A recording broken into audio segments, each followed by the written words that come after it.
Dear students, welcome to my YouTube channel SI Vanas. This video is on class 9 chapter 5 part 2. Today's topic is what are these structure. So ইয়াৰ আগৰ ক্লাছত আমি আলোচনা কৰিছিলোঁ the activity to prepare a temporary amount of onion cell. So যদি কোনোবা যদি ইয়াৰ আগৰ ভিডিওটো দেখা নাই তেতিয়াহ'লে ওপৰৰ আই বাটনত ক্লিক কৰি ইয়াৰ আগৰ ভিডিওটো চাই তাৰ পিছত এটা চালে তেওঁলোকে বেছি ভালকৈ বুজি পাব. So let's start. These structures look similar to each other. Together they form a big structure like an onion bulb. তো ইয়াৰ আগত যিখিনি আছিলে যে দুটা বেলেগ বেলেগ সাইজৰ অনিয়নৰ পৰা আমি অনিয়ন পিল উলাই দুটা বেলেগ বেলেগ স্লাইড বনাইছিলোঁ তেতিয়া আমি দেখিছিলোঁ যে দুটা সেলৰ মানে দুটা ক্ষেত্ৰতে সেলবিলাক একে আছিল পিয়াজটো সৰু হোক বা ডাঙৰ হোক তথাপিও তাৰ সেলটো আকাৰ সেলৰ যেটো স্ট্ৰাকচাৰ হেতু একে আছিল we find from this activity that onion bulbs of different size have similar small structure visible under a microscope. The cells of the onion peel will all look same regardless of the size of the onion they come from. So jiman dangore onion নহক কিয় বা হৰু জিমান হৰু নহক কিয় তথাপি ইয়াৰ স্ট্ৰাকচাৰটো কি হ'ব same হ'ব. These small structures that we see are the basic building units of the onion bulb. গতিকে ইয়াক কি কোৱা হৈছে বেসিক বিল্ডিং ইউনিট বুলি কোৱা হৈছে কাৰণ পিয়াজ সৰু হোক বা ডাঙৰ হোক বা যিকোনো প্লান্টস বা যিকোনো এনিমেলস সৰু হোক বা ডাঙৰ হোক সকলোবিলাকৰ যেটো বেসিক স্ট্ৰাকচাৰ হয় এটো হৈ যায় সেল.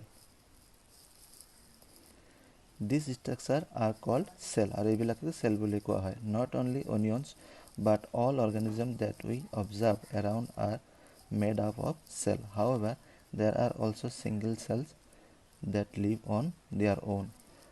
তো কিছুমান এনেকুৱা সেলও আছে যে তেওঁলোক মাত্ৰ এটা সেলেই এটা জীবিত থাকিব পাৰে. So this box is very much important. Cells were first discovered by Robert Hooke in 1665. So who first discovered the cell? The answer is Robert Hooke in 1665. He observed the cells in the cork slice with the help of a primitive microscope. আৰু Robert হুকে যেটো cell দেখিছিল এটো এটা primitive মাইক্ৰোস্কোপ দেখিছিল বহুত পুৰণা এটা মাইক্ৰোস্কোপ আছিল. Leeuwenhoek with the improved microscope discovered the free living cells in the pond water for the first time.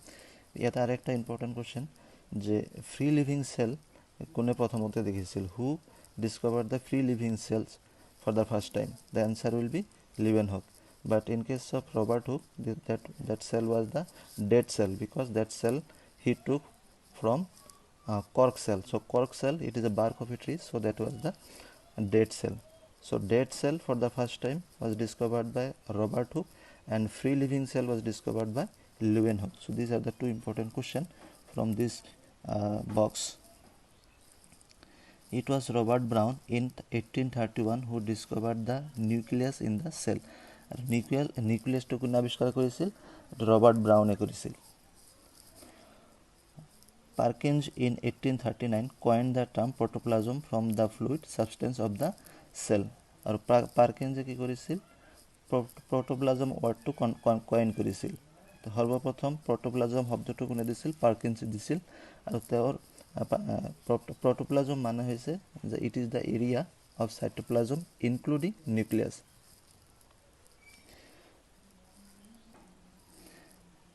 Next important part is the cell theory. The cell theory that all the plants and animals are composed of cells and that the cell is the basic unit of life was presented by two biologists, Sladen and Schwann. So cell theory, it is another important topic in this chapter. So cell theory is given by three scientists, three biologists. One is Sladen and Schwann, and another is third one is Virchow.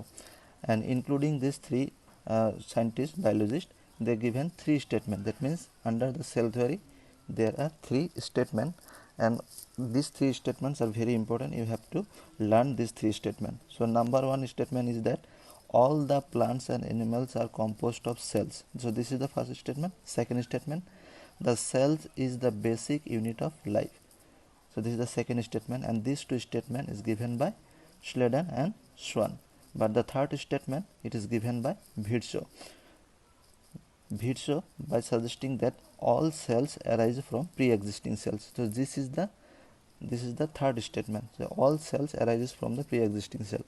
তো এক number পইণ্টটো কি কৈ আছে যে যিমানবোৰ প্লান্টছ আছে animals আছে সকলোবিলাক কিহেৰে গঠিত সেলেৰে গঠিত দুই নম্বৰ ষ্টেটমেণ্টটো কি কৈ আছে যে এই সেলটি হৈছে মানুহৰ বেসিক জীৱনৰ এটা বেসিক ইউনিট মানে ফান্ডামেন্টাল ইউনিট তাৰ মানে যিমান ডাঙৰ এনিমেল হওক আৰু যিমান সৰু এনিমেল হওক প্লান্টছ হওক সকলোবিলাক কিহেৰে গঠিত সেলেৰে গঠিত আৰু তিন নম্বৰ যেটো ষ্টেটমেণ্ট আছিল যেটো was given by Virchow তা কৈ আছে যে প্ৰতিটো সেল লিভিং সেল কোৰ পৰা আহি আছে ইয়াৰ প্ৰি এক্সিস্টিং সেল তাৰ মানে ইয়াৰ আগৰ সেলৰ পৰা আহি আছে so all cells are looking similar so these are the three statements of cell theory and these are very important with the discovery of the electron microscope in 1940 it was possible to observe and understand the complex structure of the cell and its various organelles তার পিছত যেতিয়া 1940 যেতিয়া electron মাইক্ৰোস্কোপ ডিসকভাৰ হল তাৰ পিছত এই সেলৰ ভিতৰত আৰু যিমানবোৰ কমপ্লেক্স ষ্ট্ৰাকচাৰ আছে যাক আমি অৰ্গানেল বুলি কওঁ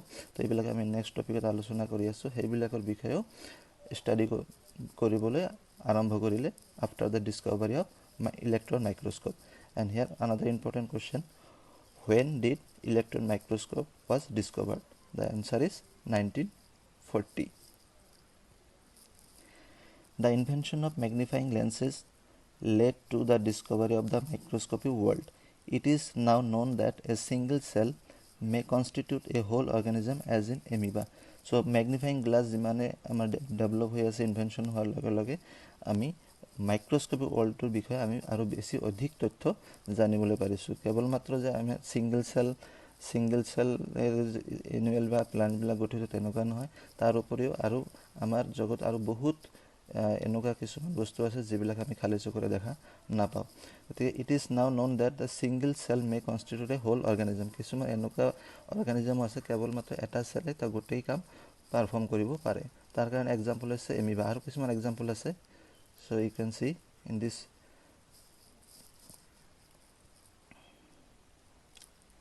Chlamydomonas paramecium and bacteria so these are the examples of single cell animal these organisms are called unicellular organism so what do you mean by unicellular organism uni means single mane eta cellular means cell to unicellular mane hoise jibilak organism kebol matro eta cell thake tak kohe unicellular organism tar example ki hobo amoeba Chlamydomonas paramecium bacteria so these are the examples of unicellular organism on the other hand many cell groups together in a single body and assume different functions in it to form various body parts in multicellular organism so another type of cell is multicellular organism so multicellular organism means the organism which is composed of many cell multi means many cellular means cell so multicellular organism মানে হৈছে যিবিলাকে এটাতকৈ বেছি সেলেৰে গঠিত তাকে কয় multicellular organism so examples of multicellular organisms are fungi plants and animals so can we find out names of some more unicellular organisms so যিমানবোৰ আমি অর্গানিজম দেখা পাই আছো birds insect etc সকলোবিলাকে multicellular organism every multicellular organism has come from a single cell how so ইয়াত এটা important question খুদিছে যে প্ৰত্যেকটা মাল্টিসেলুলাৰ অৰ্গানিজম এটা সিঙ্গল সেল অৰ্গানিজমৰ পৰা বনোৱা হয় তো ইয়াৰ এটো বুজিবৰ কাৰণে আমি ক্লাস 8 ত পাইছিলো ৰিপ্ৰডাকশন চেপ্টাৰত যে sperm cell and ovum cell sperm cell it is a cell coming from male and ovum cell it is the reproductive cell coming from female so after the fusion of this sperm and ovum zygote is formed so as you know that zygote it is the single cell and from this it undergoes repeatedly division then the whole organism is formed তো আমি তাৰ পৰা গম পাও যে সকলোবিলাক মাল্টিসেলুলাৰ অৰ্গানিজমে single সেলৰ পৰা আহিছে cell divide to produce cells of their own kind তো এটা সেল ডিভাইড কৰি তাৰ নিজৰ প্ৰকৃতিৰে সেল প্ৰডিউস কৰে আৰু এটো কথাই কিন্তু Virchow কৈছিল cell থিওরিত all cells thus come from pre-existing cells so this was the third statement of cell theory.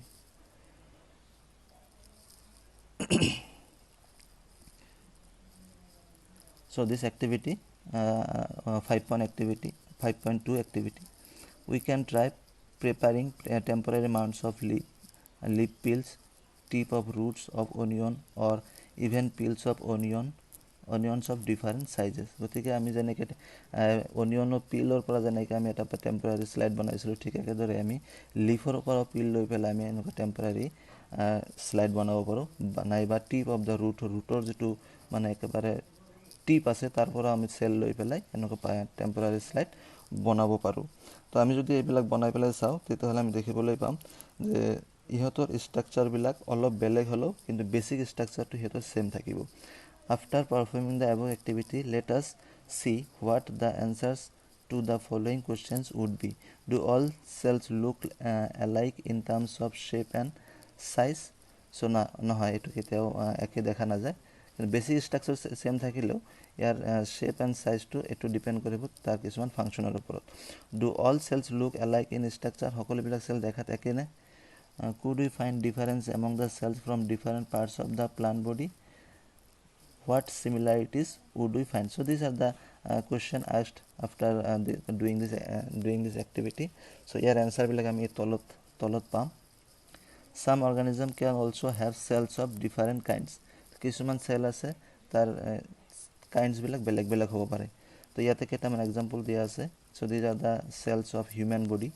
তো আমি যদি চাওঁ প্ৰথমতে যিটো আছে smooth muscle cell, it is found in the intestine of our body.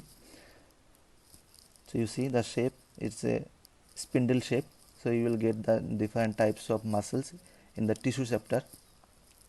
This is the blood cell, so there are different types of blood, you know, WBC, red RBC, plasma. So these are the different types of blood. So these are the structure of blood cell. And this is the nerve cell.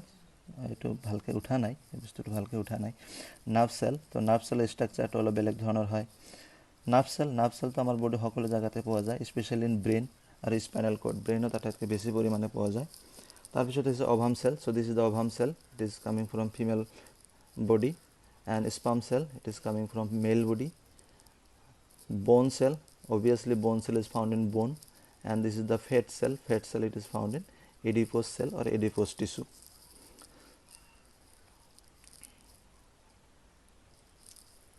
The shape and size of the cells are related to the specific function they perform. গতিকে যিকোনো এটা চেলৰ shape আৰু চাইজটো depend কৰিব কিহৰ ওপৰত, তাৰ যিটো ফাংচন, তাৰ ফাংচনটো কি, কেনেকুৱা ধৰণৰ ফাংচনে পাৰফৰ্ম কৰিছে তাৰ ওপৰতে ডিপেণ্ড কৰিব ইয়াৰ চাইজটো কেনেকুৱা। যেনেকৈ আমি দেখিছিলোঁ অলপ আগতে দেখিলোঁ নাৰ্ভ চেলৰ ষ্ট্ৰাকচাৰটো অলপ বেলেগ ধৰণৰ, ব্লাড চেলৰ ষ্ট্ৰাকচাৰ বেলেগ ধৰণৰ, তাৰপিছত মাছল চেলৰ ষ্ট্ৰাকচাৰটো বেলেগ ধৰণৰ।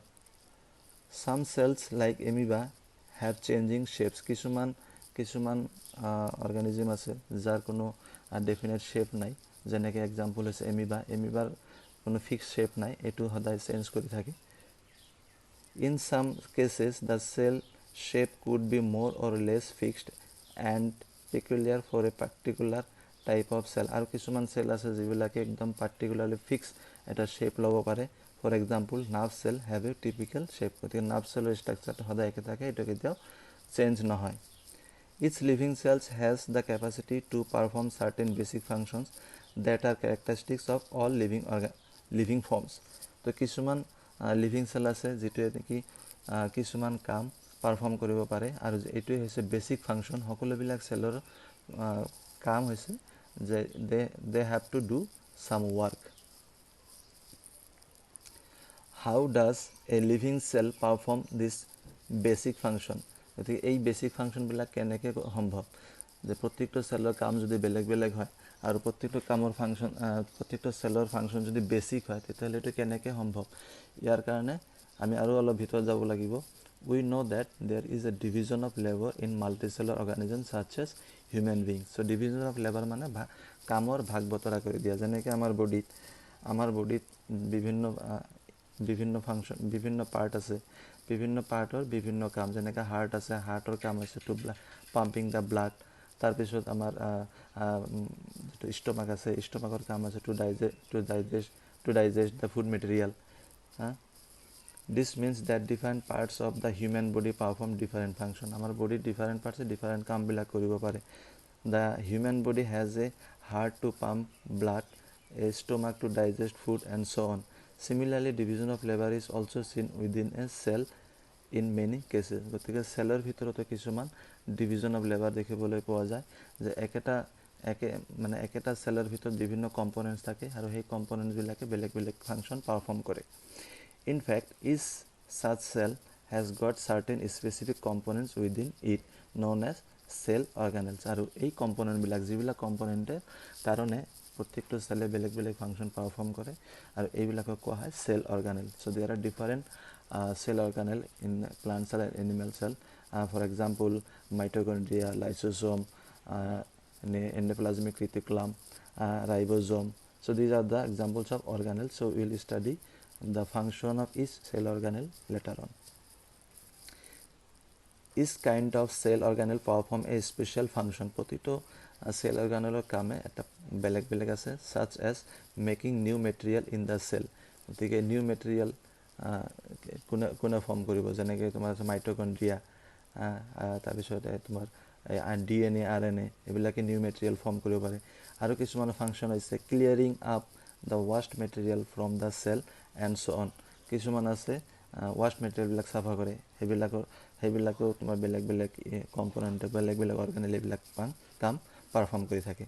A cell is able to live and perform all its function because of this organelle. গতিকে যিকোনো এটা লিভিং চেলে কেৱল মাত্ৰ এইবিলাক কাম লিভিং চেলে কৰিব পাৰিব, ডেড চেলে কিন্তু কৰিব নোৱাৰিব.